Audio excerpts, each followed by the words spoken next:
Hey guys, hello, welcome back to our channel. I am Priya. Me Ayushi, together we प्रियाशी। तो जी हम लोग फिर से आ गए हैं आप लोगों के लिए, आप लोगों की फेवरेट धुकुर धुकुर वाली वीडियो लेकर के। और जैसा कि आज की धुकुर धुकुर वाली वीडियो काफी समय के बाद आई है, तो टेंशन मत लो, आप लोगों की जितनी भी शिकायतें हैं ना, इस कहानी को सुनने के बाद पूरी तरीके से दूर हो जाएगी एंड आप लोग हमें माफ भी कर देने वाले हो। तो आज की वीडियो के बारे में थोड़ा सा हिंट आप लोगों को दे देते हैं, उससे ही पता चल जाएगा कि आज की कहानी कितनी ज्यादा डरावनी और दर्दनाक होने वाली है। देखो होता क्या है ना कि आज से पहले हमने जितनी भी कहानियां सुनाई है, सब में एक चीज कॉमन थी कि जो भी विक्टिम भूत के चंगुल में आता था, उसके बाद उसकी हेल्प के लिए उसके परिवार वाले या दोस्त या कोई भी उसके साथ तो रहते ही थे। लेकिन क्या कभी आपने सोचा है कि एक इंसान जब भूत के चंगुल में आए लेकिन उसके बाद से उसके हेल्प के लिए कोई भी ना रहे, वो अकेला रहे, तब उसके साथ उस दौरान क्या क्या हो सकता है? आई नो आप लोगों ने नहीं सोचा होगा, ना ही कभी इमेजिन किया होगा, तो टेंशन मत लो, इसका जवाब आपको आज की वीडियो में मिल जाएगा। तो चलो ज्यादा डिले नहीं करते हैं, फटाफट से आज की वीडियो स्टार्ट करते हैं। पर उससे पहले रानी, इन लोगों को अपनी सीट की पेटी बांधने की बहुत जरूरत है, क्योंकि इस वीडियो में धुकुर धुकुर तो आप लोगों का कलेजा होके ही रहेगा। साथ में आप लोगों को क्या करना है, रूम की लाइट्स ऑफ करके कान में ईयरफोन डाल के ना अपने हाथ से फोन को कस के पकड़ लो, क्योंकि डर बहुत ज्यादा लगने वाला है। और दीदी डिले नहीं करते हैं, ऑलरेडी आप लोग बहुत ज्यादा वेट कर ही चुके हो, तो वीडियो को फटाफट से स्टार्ट कर देते हैं। तो जी आज की कहानी हमारे साथ हमारी ही एक सब्सक्राइबर ने शेयर की है एंड ये कहानी किसी और की नहीं बल्कि हमारी सब्सक्राइबर की ही आप बीती है। तो परंपरा के हिसाब से सबसे पहले हम लोग उनका नामकरण कर देते हैं। तो चलो आज हम लोग हमारी सब्सक्राइबर का नाम शीतल रख देते हैं एंड शीतल की उम्र अभी प्रेजेंट टाइम में 30 इयर्स की है। एंड जिस घटना के बारे में इस वीडियो में हम लोग बात करने वाले हैं, ये घटना आज से 4 साल पुरानी है। उस वक्त शीतल की उम्र 26 साल थी। शीतल जब 24 साल की थी ना, तब से ही वो जॉब कर रही है। वो एक इंजीनियर है पेशे से एंड जब वो 24 साल की थी तो उन्होंने जॉब करना स्टार्ट किया। 26 साल की उम्र में उन्हें उनके लाइफ का पहला ट्रांसफर मिला। 2 साल उन्होंने एक ही कंपनी में काम किया था एंड जब शीतल का ट्रांसफर हो जाता है बैंगलोर में, तब वहां पर शीतल अकेले रहा करती थी, क्योंकि बैंगलोर में शीतल के कोई भी सगे संबंधी जान पहचान वाले नहीं थे। जिस कंपनी में शीतल काम करती थी ना, वो कंपनी के जो भी लोग थे काफी फ्रेंडली थे, तो शीतल को बैंगलोर में रचने बसने में समय नहीं लगा। बैंगलोर के शुरुआती दिन शीतल के लाइफ में काफी अच्छा इम्पैक्ट डाल रहे थे। अब शीतल को बैंगलोर में काफी ज्यादा मजा आ रहा था एंड शीतल अपने पुराने ऑफिस, पुराने कलीग एंड पुराने शहर को मिस भी थोड़ा कम करने लगी थी। शीतल के बैंगलोर वाले ऑफिस में आए हुए शीतल को अभी 2-3 महीने तो हुए ही होंगे, तब तक उसकी नजदीकियां उसी के एक कलीग से काफी ज्यादा बढ़ने लगती है। पहले तो वो लोग दोस्त बनते हैं, धीरे धीरे बेस्ट फ्रेंड बनते हैं एंड उसके बाद वो लोग रिलेशनशिप में आ जाते हैं। एंड जब शीतल बैंगलोर में शिफ्ट हुई थी ना, उसके तकरीबन 6 महीने के अंदर में ही शीतल एक लड़के के साथ, जो कि उसका कलीग भी था, उसके साथ एक सीरियस रिलेशनशिप में आ गई थी। एंड शीतल अपने लाइफ में ना काफी ज्यादा सेटिस्फाइंग फील कर रही थी। अब उसके लाइफ में कोई भी कमी नहीं थी। उसके पास एक अच्छी नौकरी थी, अच्छा पैकेज था एंड अब उसके पास एक अच्छा लाइफ पार्टनर भी था। शीतल उस लड़के के साथ बहुत खुश थी एंड उसने डिसाइड कर लिया था कि अब शादी तो उसी लड़के के साथ ही करनी थी। एंड ऐसा नहीं है कि ये वन साइडेड वाली फीलिंग थी। जो लड़का था ना, वो भी शीतल को लेकर के काफी सीरियस था। यार कहते हैं ना कि 26-27 साल की उम्र में हम जैसे लोग हुकअप करना नहीं चाहते या फिर ऐसे कैजुअल रिलेशनशिप में नहीं आना चाहते, हमें बॉयफ्रेंड नहीं पति चाहिए होता है। सेम शीतल भी अपने हमसफर की तलाश में थी एंड बैंगलोर शहर में ही उसे उसका हमसफर मिल चुका था। चीजें काफी बढ़िया चल रही थी एंड अब क्या हुआ था ना कि शीतल एंड उसका जो बॉयफ्रेंड था, वो लिव इन में रहना भी शुरू कर दिए थे। स्टार्टिंग के 6 महीने शीतल अकेले रहा करती थी एक 1 BHK फ्लैट में, लेकिन बाद में वो लोग 2 BHK फ्लैट में शिफ्ट हो जाते हैं एंड अब तो उन लोगों के बीच का जो तालमेल था साथ में रहने के कारण और भी ज्यादा अच्छा हो चुका था।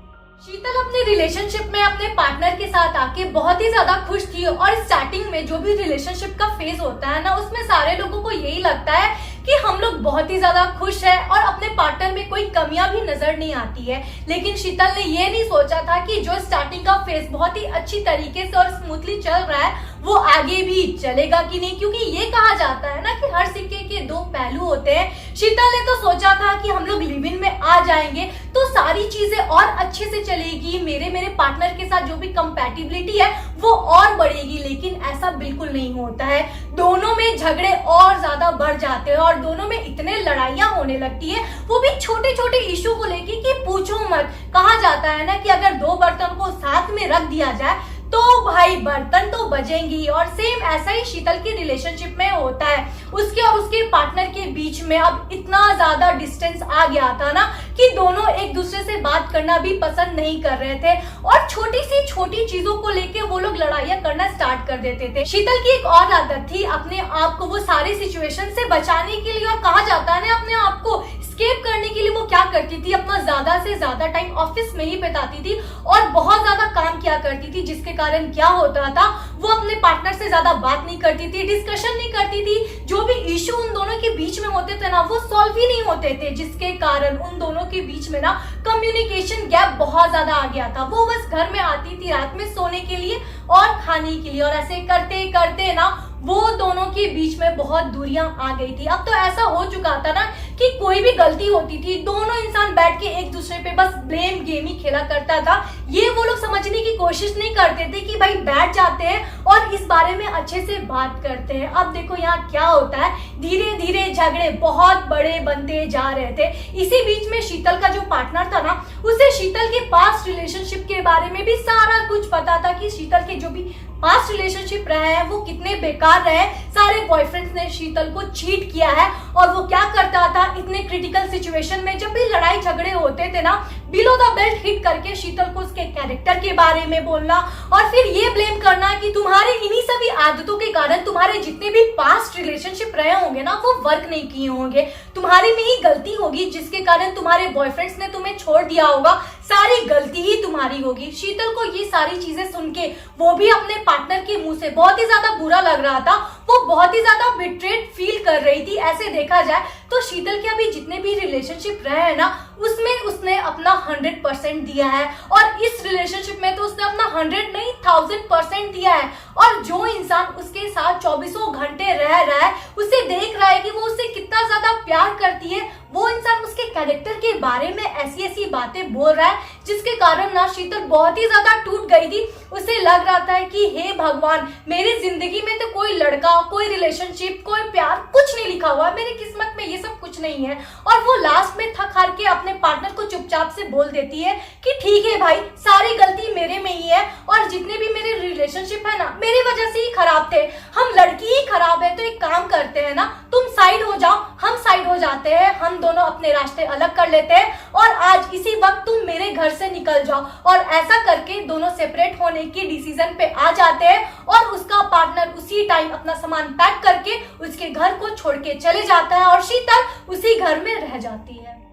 अब आप लोगों को समझ में आया कि क्यों हमारे बड़े बुजुर्ग कहते हैं कि कुछ कुछ चीजें होती है ना जो कि अपने मन के अंदर ही रखनी चाहिए, अपनी परछाई से भी नहीं शेयर करनी चाहिए, क्योंकि you never know, may be in चार दीवारों के भी कान हो। शीतल बेचारी यही रिग्रेट कर रही थी कि शीतल ने क्यों एक 6 महीने के रिलेशनशिप वाले बंदे के साथ अपनी प्रीवियस लाइफ की सारी स्टोरी शेयर कर दी थी। अगर वो कुछ नहीं बताती तो वो बंदा उसके ट्रिगर पॉइंट को टच नहीं करता। शीतल जो कि अपने हर रिलेशनशिप में अपने औकात से बढ़ करके अपना टाइम, अपना पैसा, अपनी लॉयल्टी सब कुछ इन्वेस्ट करती थी, पर जिस इंसान पर शीतल ने ट्रस्ट किया है ना उस हर एक इंसान ने शीतल को बिट्रे फील करवाया है। और ये बंदा जिसके साथ शीतल अपनी पूरी लाइफ गुजारने का सोच रही थी उसने तो बाकी प्रीवियस जितने भी बॉयफ्रेंड थे सबका रिकॉर्ड तोड़ दिया था। ये तो सबसे ज्यादा बेकार साबित हुआ। शीतल को सेम उसी ऑफिस में जाकर के काम करना होता था डेली जहां पर उसका एक्स बॉयफ्रेंड भी काम करता था,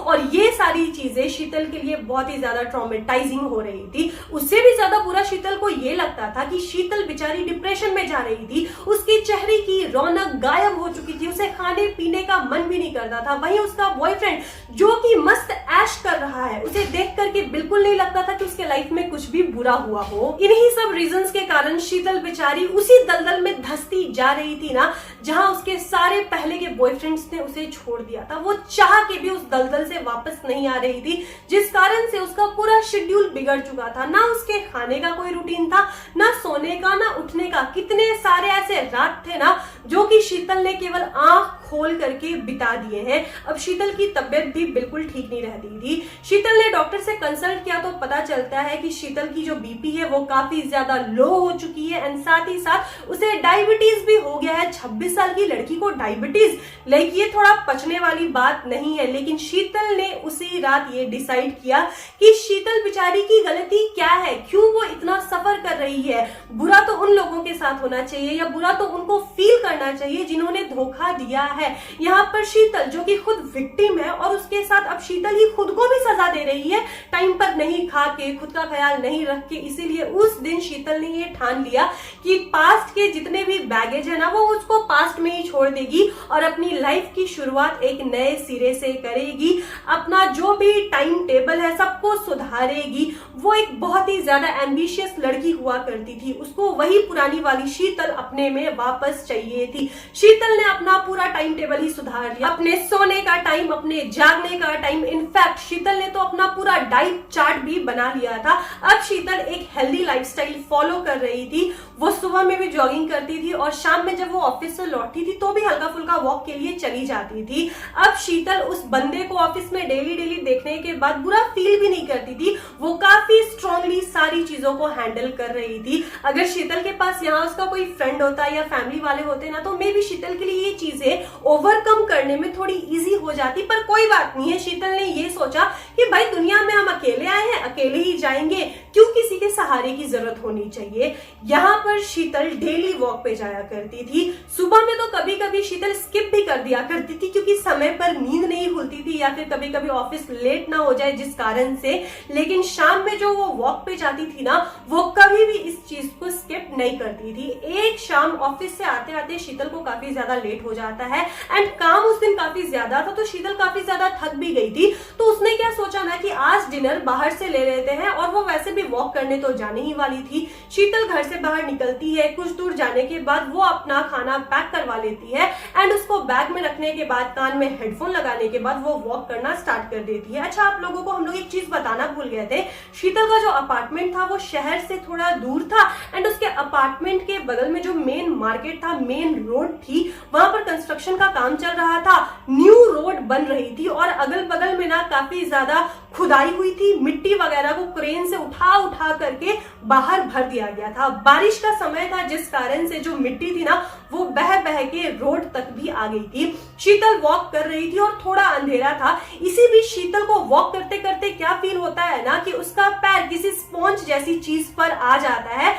जस्ट इमेजिन जो पार्क वगैरह में होते हैं ना मिकी माउस वाला झूला जिसको बोलते हैं, जिसपे बच्चे दौड़ते हैं, शीतल को सेम फील हुआ कि उसका पाँव वैसे ही किसी चीज पर गया। और जैसे ही शीतल का पैर उस चीज पर जाता है ना शीतल को एक और चीज फील होती है कि किसी ने उसे जोर से धक्का मारा।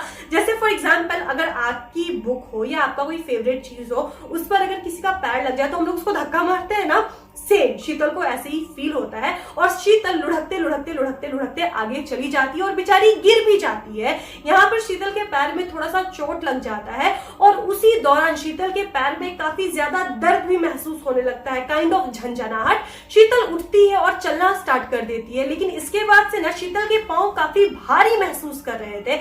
ऐसा लग रहा था ना किसी ने 100 किलो का कोई सामान बांध दिया है और शीतल से तो चला ही नहीं जा रहा था। वो घसीट घसीट के पैर आगे करने की कोशिश कर रही थी, लेकिन एक एक कदम उठाने में उसे काफी ज्यादा स्ट्रगल करना पड़ रहा था। शीतल से चला नहीं जा रहा था, जिस कारण से शीतल ने क्या किया ना अपना फोन निकाला और उसके बाद जिस जगह पर वो खड़ी थी वहां से अपने घर का लोकेशन देखा। पहुंचने में उसे 12 मिनट का समय लगने वाला था। शीतल सोचती है कोई बात नहीं, धीरे धीरे करके वो अपने बिल्डिंग तक पहुंच ही जाएगी। शीतल बेचारी धीरे धीरे लंगड़ लंगड़ के चलना स्टार्ट करती है। उसे क्या लग रहा था ना मे बी उसका शुगर लेवल बढ़ गया होगा जिस कारण से उसके हाथ पैर में इतनी ज्यादा झंझनाहट हो रही है, या मे बी कीचड़ में गिरने के कारण उसे चोट लग गई है या फिर हड्डी में कोई प्रॉब्लम आ गई है। हेल्प करने के लिए कोई था नहीं। शीतल पैर घसीट घसीट के चली जा रही थी। कुछ देर के बाद उसने समय देखा और 12 मिनट से काफी ज्यादा हो चुका था, 15 से 17 मिनट हो चुके थे, लेकिन शीतल अभी भी अपने घर से 12 मिनट की ही दूरी पर थी।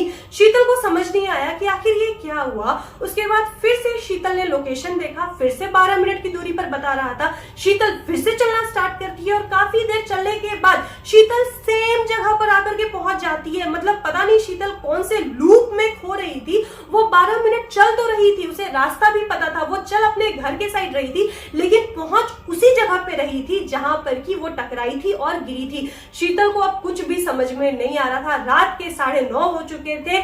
जो सन्नाटा एरिया था ना, वो तो शीतल के मन में और भी ज्यादा डर पैदा कर रहा था। शीतल भगवान का नाम लेती है और उसके बाद फिर से चलना स्टार्ट कर देती है। 12 मिनट का जो डिस्टेंस था ना, वो कवर करने में शीतल को तकरीबन 1 घंटे लग जाते हैं। शीतल को तो फिर से लगता है कि फिर से वो उसी लूप में घूम करके वहीं पहुंचेगी, लेकिन तीसरी बार में शीतल अपने बिल्डिंग के बाहर ही पहुंच जाती है और तब शीतल को चैन की सांस आती है। बेचारी लंगड़ लंगड़ के जैसे तैसे अपने फ्लैट तक पहुंचती है और उसे चैन की सांस आती है। घर के अंदर घुस के उसने दरवाजे को अच्छे से लॉक कर दिया एंड उसके बाद यू नो व्हाट, 3 दिन शीतल का दरवाजा नहीं खुला। ये 3 दिन शीतल कहाँ गई?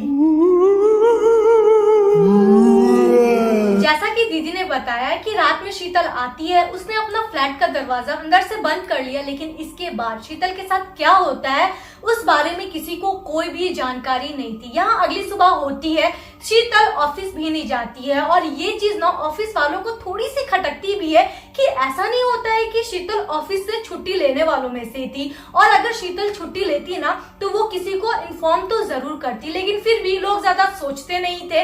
और इसी बीच क्या होता है ना, रात में शीतल के पेरेंट्स शीतल को कॉल भी करते हैं और शीतल के फोन में पूरा रिंग भी जाता है, लेकिन शीतल उन लोगों का कॉल रिसीव नहीं करती है।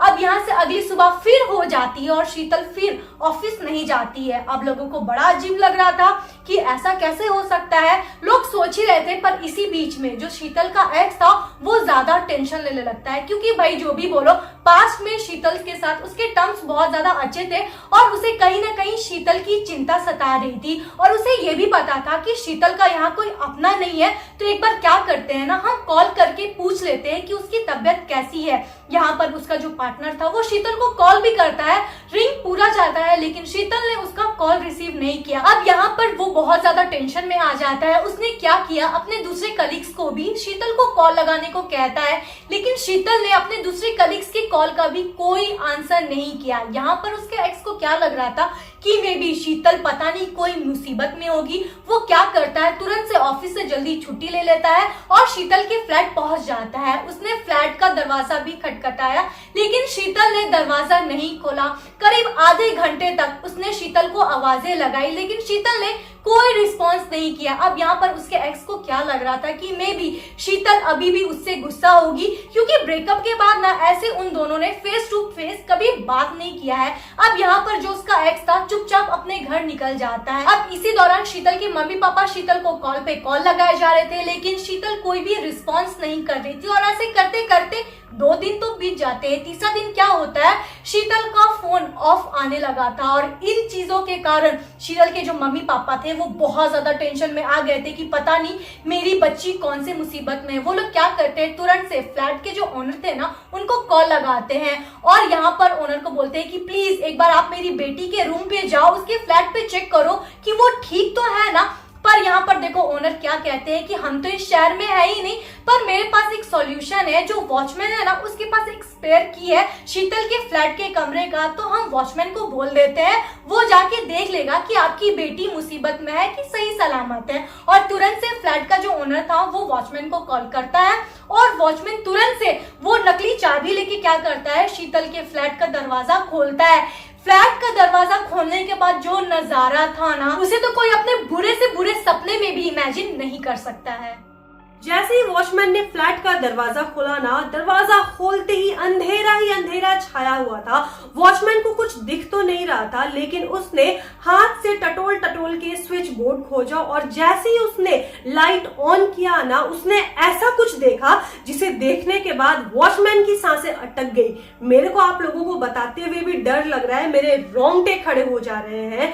लाइट ऑन होते ही वॉचमैन ने क्या देखा कि ड्राइंग रूम के फर्श पे शीतल बेचारी लेटी हुई है और शीतल का जो लोअर अब्डोमिनल एरिया है ना वो ब्लड से लथपथ है और उसके आजू बाजू खून ही खून है और शीतल रोए जा रही है। ऐसा लग रहा था कि वो कितने ज्यादा पेन में है, वो कराए जा रही थी। शीतल 3 दिनों से उसी कमरे में पैक थी, उसे खाना नहीं मिला था, पानी नहीं मिला था, रो रो के बेचारी कमजोर हो गई थी। अब तो उसके जुबान से आवाज भी नहीं निकल रहा था। ये देख करके वॉचमैन डर जाता है और वॉचमैन को क्या लगता है ना कि जरूर यहाँ पर शीतल के साथ किसी ने कुछ गलत किया है और गलत करने के बाद शीतल को उसी हालत में छोड़ करके वो इंसान यहाँ से भाग गया है। डर के मारे या पुलिस के डर से वॉचमैन शीतल को हाथ भी नहीं लगाता है और वो सीधे क्या करता है, जो लैंडलॉर्ड थे ना उनको फोन लगाता है, सारी बात बताता है, फोटो क्लिक करके वो लैंडलॉर्ड को भेज देता है और उधर से लैंडलॉर्ड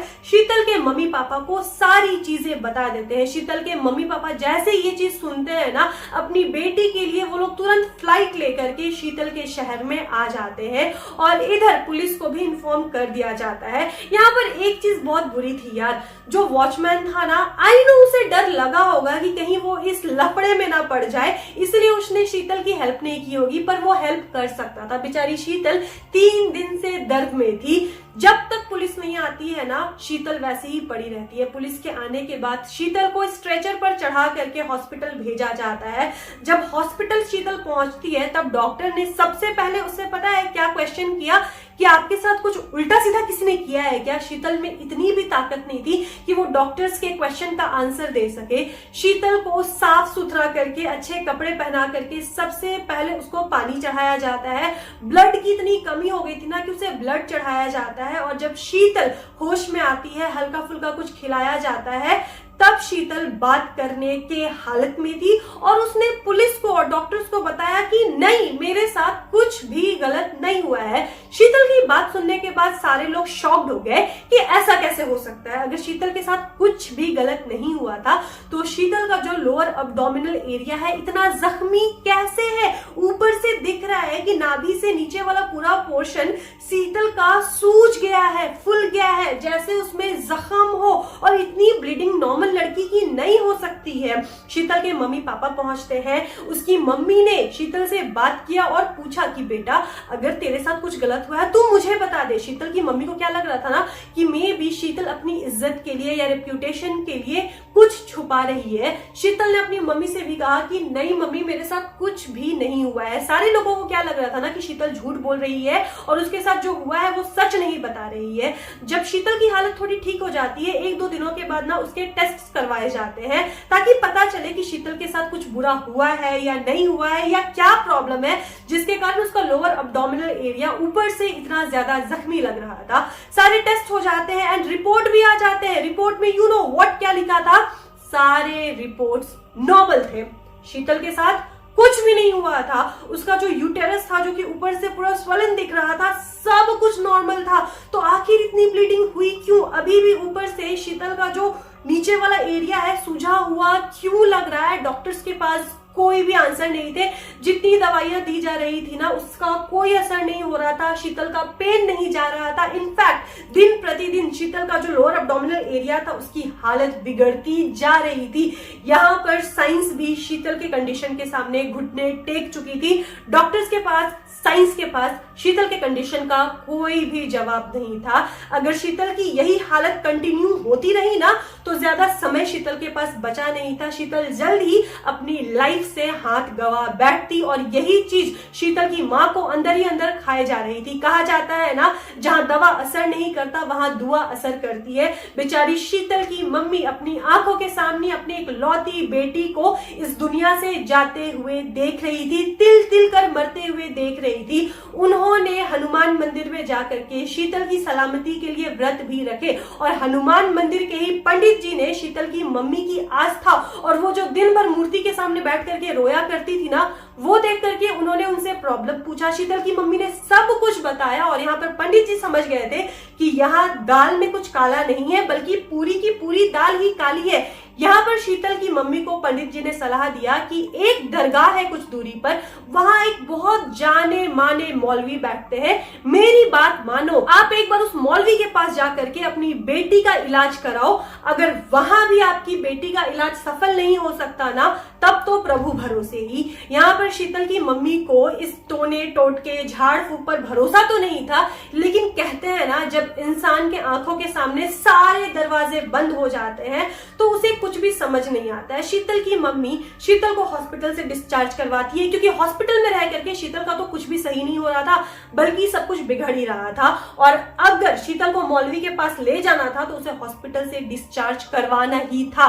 और डिस्चार्ज करवाने के बाद शीतल की मम्मी और शीतल के पापा शीतल को उसी मौलवी साहब के पास ले जाते हैं। अब मौलवी साहब के सामने शीतल चुपचाप डरी सहमी बैठी हुई थी। मौलवी साहब क्या करते हैं, पहले तो उसे कुछ सवाल जवाब करते हैं, लेकिन शीतल कोई भी रिप्लाई नहीं कर रही थी। यहाँ पर 2 मिनट के लिए क्या करते हैं ना, मौलवी साहब मौन धारण करते हैं और चुपचाप से शीतल के आंखों में देख के उसे बोलते हैं कि हमें पता है कि तुम शीतल नहीं हो, लेकिन तुम इस बच्ची के शरीर के अंदर क्यों आई हो, मेरे को बताओ। ये सुनने के बाद शीतल के मम्मी पापा थोड़ा शॉक्ड हो जाते हैं कि ये मौलवी साहब बोल क्या रहे हैं, लेकिन फिर भी शीतल कोई रिप्लाई नहीं कर रही थी। वो बस मौलवी साहब से डर के पीछे पीछे ऐसे भागे जा रही थी। अब यहाँ पर मौलवी साहब शीतल के शरीर के अंदर जो आत्मा थी ना, उसे धमकाने की और डराने की कोशिश भी करते हैं और ये कहते हैं कि सच सच उगर, वरना हम तेरे ऊपर जो जमजम का पानी है वो फेंकेंगे, जिसके कारण तुम्हारा शरीर पूरी तरह से जल जाएगा। यहाँ पर वो डर के सहम के ये बोलती है कि नहीं नहीं मेरे को कुछ मत करो, और ऐसा करके ना वो चिल्लाने लगती है, रोने लगती है और रोते रोते वो मौलवी साहब को ये कहती है कि हम इस बच्ची को तो कष्ट पहुंचाएंगे, चोट देंगे, ये मेरे को कुचली, मेरे शरीर को ये कुचली, ये कैसे कुचल सकती है, उन दुष्कर्मों ने तो मेरे शरीर को कुचला ही था, ऊपर से इसने भी मेरे शरीर को कुचल दिया, तो इसे दर्द का एहसास तो हम करवाएंगे ही और इसे इसका अंजाम भुगतना ही पड़ेगा और इसे कष्ट सहना पड़ेगा, इसलिए हम इसे परेशान कर रहे हैं। अब ये चीज सुनने के बाद मौलवी साहब फिर से शीतल के अंदर जो आत्मा मौजूद थी उससे सवाल जवाब करते हैं और उससे ये पूछते हैं कि बेटा तुम्हें क्या तकलीफ है और तुम शीतल को क्यों नुकसान पहुंचा रही हो, एक काम करो, हमको तुम सब कुछ बताओ, तुम्हारे जितनी भी तकलीफें हैं, तुम्हारी जितने भी मुश्किलें हैं ना, सारी चीजों का हम अच्छी तरह से निवारण कर देंगे, तुम्हें कोई कष्ट भी नहीं होगा। और जैसे ही मौलवी साहब ये कहते हैं ना, शीतल की अंदर की जो आत्मा थी वो फूट फूट करके रोने लगती है, जैसे कि उसके अंदर कितने सालों का ना दर्द भरा हुआ था, और वो चिल्ला चिल्ला कर रोकर सारी बातें मौलवी साहब को बताती है कि आज से करीब 40 से 50 साल पहले उसके साथ बहुत बुरा हुआ था। 4 से 5 लड़कों ने मिलकर ना उसके साथ बहुत ही गलत व्यवहार किया था और उसकी जान ले ली थी, और उसकी जान लेने के बाद उसे जमीन के अंदर दफना दिया गया था। और ये सारा कांड उसी एरिया में हुआ था जिस एरिया में शीतल जॉगिंग किया करती थी। और आप लोगों को याद होगा, दीदी ने बताया था कि उस टाइम सड़कें बन रही थी, जेसीबी की खुदाई चल रही थी, तो उस खुदाई के कारण क्या हुआ था ना कि जितनी भी मिट्टी है वो ऊपर आ चुकी थी, और उसके कारण उस आत्मा का जो भी रेसिड्यूज पार्टिकल्स होगा, जो भी हड्डियां होंगी, वो भी ऊपर आ गई थी, और शीतल का पांव उस हड्डी के कांटेक्ट में आ गया था, जिस कारण से उस आत्मा ने शीतल के ऊपर हमला किया था। और यहाँ पर आत्मा ने शीतल के ऊपर हमला इसलिए नहीं किया था कि वो शीतल को नुकसान पहुंचाना चाह रही थी या किसी को भी नुकसान पहुंचाना चाह रही थी। यहाँ पर उस सोल को क्या लगा ना कि जैसे उन 4-5 लड़कों ने इसको हार्म किया है, इसको दर्द और तकलीफ दी है, शीतल इसकी हड्डी के ऊपर चढ़ करके वैसा ही सेम तकलीफ देने की कोशिश कर रही है। और उसी गुस्से और झुंझलाहट में उस आत्मा ने शीतल के ऊपर अटैक किया और सेम शीतल को वही सब दर्द फील करवाए ना, जो कि उस आत्मा ने तब फील किया था जब 4 लड़कों ने उसके साथ बुरा व्यवहार किया था। इसीलिए अपने बिल्डिंग में पहुंचते ही शीतल बहुत ही ज्यादा दर्द में थी, बहुत ही ज्यादा ब्लीडिंग हुई उसे और खून से लथपथ हो गई। और सिंस की शीतल के बॉडी में कुछ मेडिकल इश्यू नहीं था, दैट्स वाई दवाइयां भी असर नहीं कर रही थी। एक तरफ से खून चढ़ रहा था, दूसरी तरफ से खून निकल रहा था। ये सब चीजें जानने के बाद मौलवी साहब ने उसे समझाया कि देखो बेटा, शीतल को देखो, शीतल के माँ बाप को देखो, तुम्हें लगता है कि ये लोग तुम्हें या किसी को भी नुकसान पहुंचाएंगे, तुम्हें गलत फहमी हुई है। तुम शीतल को छोड़ दो, आजाद कर दो, सारे दुख से इसका निवारण कर दो। मैं वादा करता हूं कि तुम्हें भी शांति मिल जाएगी, तुम अपने सही जगह पहुंच जाओगी और तुम्हें जिंदगी में आगे तड़पना नहीं पड़ेगा। जैसा कि मौलवी साहब ने वादा किया था, उन्होंने उस आत्मा की हेल्प की और जहां भी रहना वो डिजर्व करती थी वो वहां पर चली जाती है। शीतल के साथ भी कुछ झाड़ फूक की प्रक्रिया की, उसे कुछ ताबीज वगैरह दिए ताकि फ्यूचर में शीतल के साथ ऐसी दुर्घटना दोबारा ना हो। कहा जाता है ना कि एक बार अगर आपके ऊपर नेगेटिव एनर्जी हावी हो जाती है तो इंसान का बॉडी कमजोर हो जाता है। तो दोस्तों यही थी आज की कहानी। शीतल तो ठीक हो जाती है, अपने लाइफ में आगे अच्छे से मूव ऑन भी कर लेती है एंड हाँ, उस बॉयफ्रेंड के पास दोबारा नहीं जाती है। हालांकि वो बॉयफ्रेंड मनाने आता है, लेकिन एक बात शीतल ने गांठ बांध ली थी कि जो इंसान एक बार आपके कैरेक्टर के बारे में बोल सकता है ना, बार बार बोल सकता है। और हमारे इस वियर्ड से एंगल को थोड़ा इग्नोर करना है क्योंकि लाइट अचानक से कट गई। और अगर आपको आज की वीडियो पसंद आई होगी तो प्लीज इस वीडियो को लाइक जरूर कर देना। और अगर आप हमारे चैनल पे नए होंगे और हमारा ये प्यारा प्यारा फेस पहली बार देख रहे होंगे तो प्लीज यार सब्सक्राइब जरूर कर देना। मिलते हैं ऐसी दुकुर दुकुर वीडियोस के साथ, तब तक के लिए बाय।